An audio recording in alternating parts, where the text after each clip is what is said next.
Hello everyone, हम लोग Tehran university of medical sciences के स्टूडेंट्स हैं और इस टाइम पे यहाँ पे जो ये वॉर सिचुएशन चल रही है, हम लोगों को Tehran university of medical sciences उन्होंने हमें यहाँ पे सेफर लोकेशन पे वो हमें लेकर आए हैं, लेकिन अभी तक एम्बेसी का कोई भी वो लोग हमें इवैक्यूएट नहीं कर रहे हैं। हम लोग कब से उनके साथ कांटेक्ट करने की कोशिश करें, बट उनका कोई भी रिस्पांस हमें अभी तक नहीं आया है।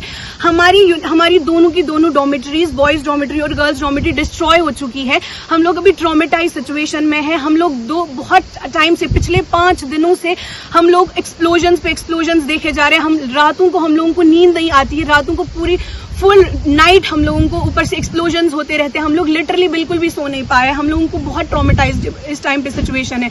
हम लोग यहाँ पे हम लोगों को यूनिवर्सिटी ने सेफर लोकेशन पे सिर्फ हम लोग को यूनिवर्सिटी लेकर आई है।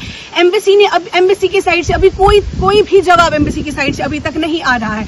प्लीज हम लोग आप लोगों से रिक्वेस्ट करें कि प्लीज फॉर गॉड सेक हमें यहाँ से इवैक्यूएट करने की, प्लीज हम इवैक्यूएट करें यहाँ से। हम लोग यहाँ पे इतनी सारी प्रॉब्लम्स हमें हो रही है। वो प्रॉब्लम्स देखेगा कौन?